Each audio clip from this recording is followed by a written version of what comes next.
Good day, ma'am. I am Clarissa Castellano. I'll be performing the return demonstration of transfer technique.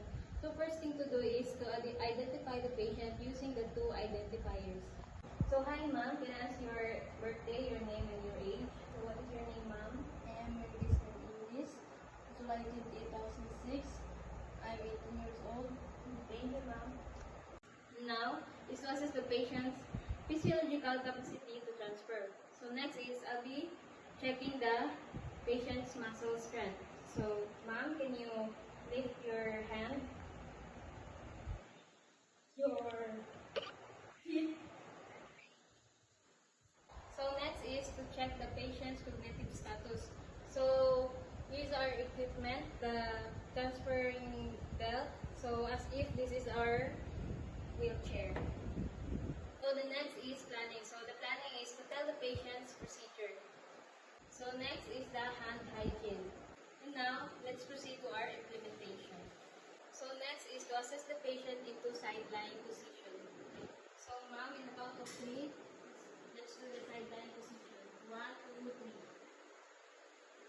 And now, let's lower her both feet.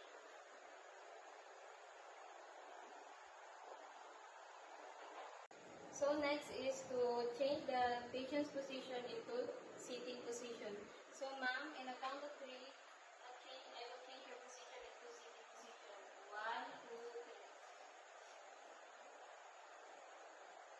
So before transferring the patient, we have to step back to maintain balance. So now I'll be transferring the patient into our wheelchair. So ma'am, I'll be transferring you into our wheelchair now. On the count of 3, 1, 2, 3. So next is to perform is the bed to stretcher.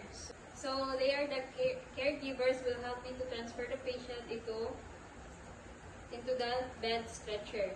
So ma'am, I'll be transferring you into the bed stretcher. I'll be changing your position into side-lying position. Count of 3, 1, 2, 3. So ma'am, I will be transferring you into the bed stretcher. Count of 3, 1, 2, 3. So now I'll be removing the spine board. So ma'am, I'll be changing your position into side-lying position and remove the spine board.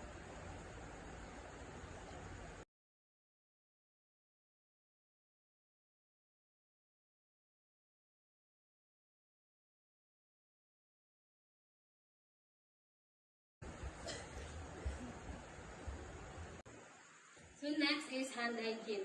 And now, I'll be evaluating the patient if she is in a comfortable position. So next is the documentation. So we will be doing the documentation of what we did to the patient. And last is the do after care.